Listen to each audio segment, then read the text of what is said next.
Oi pessoal, tudo bem? Hoje nós vamos falar de movimento anti-vacina.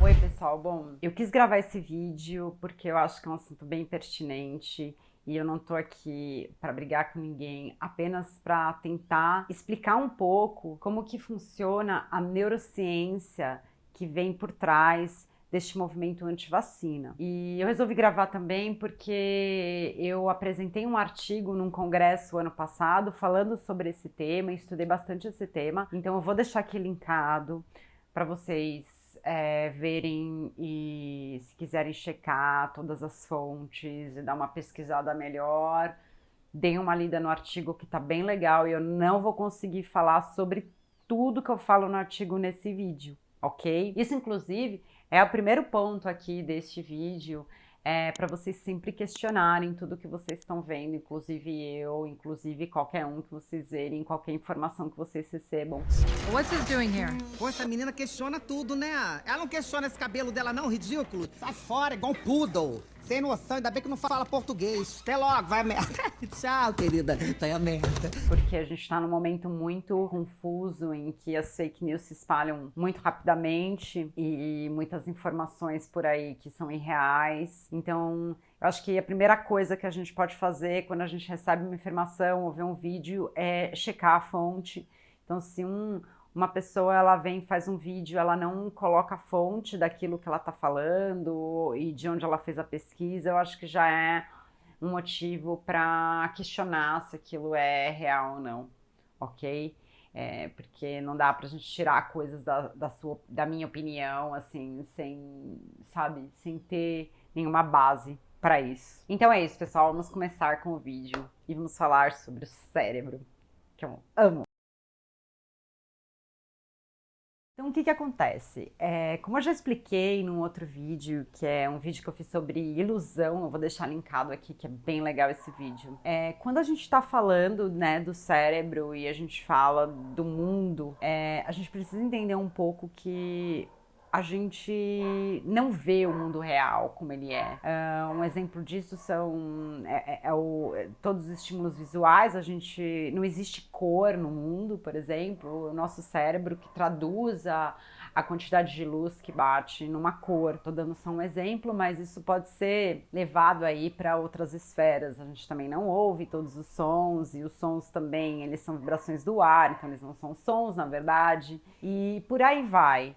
E isso, assim, um primeiro entendimento aqui é compreender que nós evoluímos não para ver o mundo como ele é, mas para sobreviver ao mundo como ele é. Então, esses são os mecanismos que foram evoluídos, enfim, no decorrer dos anos. Então, isso é muito importante ter esse entendimento, porque às vezes a gente fica muito focado na realidade, mas a gente precisa também saber observar e entender que a realidade não é a realidade, é apenas a forma como o cérebro vê o mundo, e a forma como o cérebro vê o mundo não é a realidade per se. Então isso é um ponto muito importante. Além disso, como eu também já falei em outros vídeos, quando a gente recebe os estímulos, né, de fora, o nosso cérebro ele traduz esses estímulos, ele responde emocionalmente por esses estímulos, né? E isso posterior que ele vai racionalizar e tentar entender aquilo que aconteceu. A maioria das vezes é uma resposta automática, é muito rápida, e isso foi desenvolvido também para sobrevivência, porque não dá tempo de você ficar pensando, tipo, essa cobra é venenosa ou será que não é? Enfim, você tem que sair correndo, ou matar a cobra, enfim. Então, assim, esses foram sistemas que foram desenvolvidos e por mais que a gente tenha evoluído tecnologicamente e cientificamente, nós ainda não evoluiu com a mesma rapidez. Então, nós ainda possuímos esses mecanismos, mesmo que não seja uma cobra, né? Por isso, às vezes, altos índices de estresse, ansiedade, depressão, que são transtornos que acontecem, são muito comuns hoje em dia. É legal a gente ter esse entendimento para poder observar como a gente é e como a gente age no mundo, né? Então, uma das coisas que acho que uma das maiores causas da gente acreditar não só no movimento antivacina, como em teoria de conspiração, é essa questão da incerteza, né? É muito difícil lidar com a incerteza. E se por um lado é a incerteza que traz a criatividade, que traz a inovação e a própria evolução de nós Homo sapiens, a incerteza gera um desconforto muito grande. Então nós estamos sempre buscando uma certeza, né? Então, se você não tem um teto, você vai buscar aquele teto porque você precisa ter esse conforto, e aí isso gerou milhões de construções e evoluções, mas também gerou uma série de outros problemas que vieram depois, e eu não tô aqui para discutir isso. A questão é, por conta da gente buscar tantas certezas, né, a gente acaba criando padrões, né? A gente acaba criando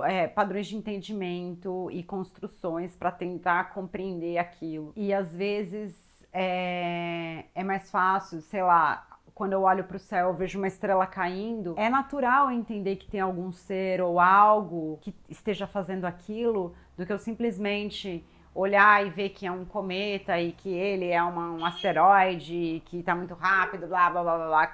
Não é intuitivo. Isso é uma coisa que a gente precisa compreender. A ciência, ela não é, num primeiro momento, intuitivo. O processo científico não é intuitivo. Então, às vezes, pra gente, é muito difícil ter essa compreensão, porque meio que sai fora dos padrões que a gente está acostumado, né? Então, e não somente isso, temos uma dificuldade enorme dos próprios cientistas na divulgação científica. Eu acho que isso é um dos motivos para eu criar esse canal, porque eu, como vim da moda, quando eu entrei na neurociência, eu tive muita, mas muita dificuldade para compreender o que as pessoas diziam e entender aquilo que eu estava estudando. Eu tive que estudar muito, pesquisar muito. Não estou dizendo que eu sou superior a ninguém, eu estou dizendo que eu passei por essa dificuldade, e essa dificuldade que me levou a criar o canal, porque eu tento, de uma certa forma, explicar de uma forma mais fácil para a compreensão, em que qualquer um possa compreender. Então, voltando toda a história. A gente tem uma tendência de criar padrões, tem até um fenômeno chamado pareidolia, que é quando a gente vê rostos, né, em todas as formas, né? Vou colocar alguns exemplos aqui para vocês verem. Então a gente tem essa tendência de procurar padrões nas coisas, então isso é uma forma da gente explicar, às vezes, fenômenos que a gente não compreende. Outra razão que a gente acaba entrando nesse movimento de teoria de conspiração, movimento antivacina, é a questão dos grupos, né? Nós somos uma espécie muito social e a gente tem uma tendência de andar em grupo, e não só andar em grupo, mas viver a ideologia daquele grupo e tudo aquilo que o grupo acredita, tudo aquilo que aquele grupo é e prega. E assim, é muito difícil você quebrar isso, porque você tá dentro, você faz parte daquele grupo.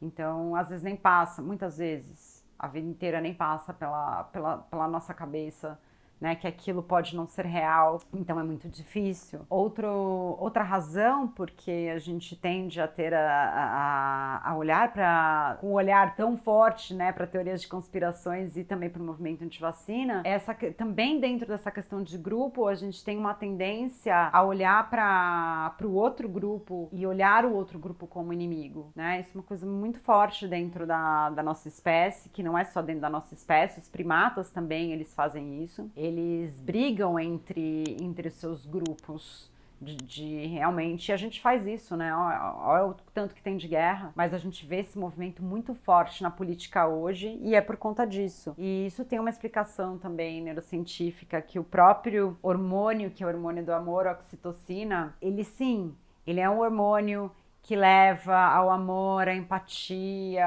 até ao altruísmo dentro do seu grupo. Quando sai do seu grupo, ele aumenta a violência.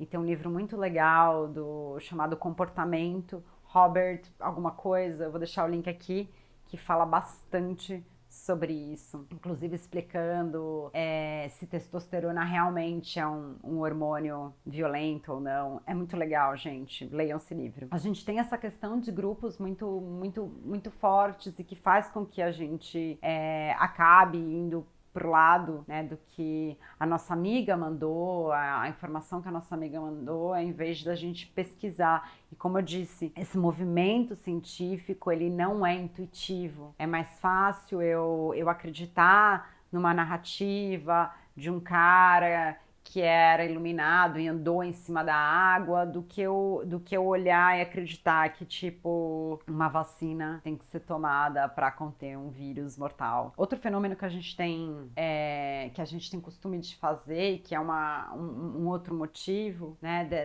dessa crença nesse movimento, desse movimento, né, não só crença, desse movimento anti-vacina, é a gente associar coincidências, e isso tem a ver com a primeira questão lá que eu falo sobre a gente criar padrões, né? Então, assim, por exemplo, já acordo, comi uma banana e eu tive dor de cabeça à tarde. Na minha cabeça, putz, foi a banana que me deu dor de cabeça. Não necessariamente. Eu precisaria averiguar os fatos, como que tá, sei lá, minhas taxas no sangue de potássio, para ver se de repente eu, né, joguei mais potássio, isso pode ter causado alguma coisa. Enfim, e isso está acontecendo muito, né? Então, assim, o que acontece? Uma pessoa aparentemente saudável tomou uma vacina e aí ela teve infarto. Não, foi a vacina. Gente, um infarto muito, mas muito, muito impossível ser causado por uma vacina. Geralmente a pessoa tem uma predisposição de genética ou tinha alguma enfermidade que às vezes ela nem conhecia. Às vezes o estilo de vida daquela pessoa não é nada saudável e aí aconteceu isso.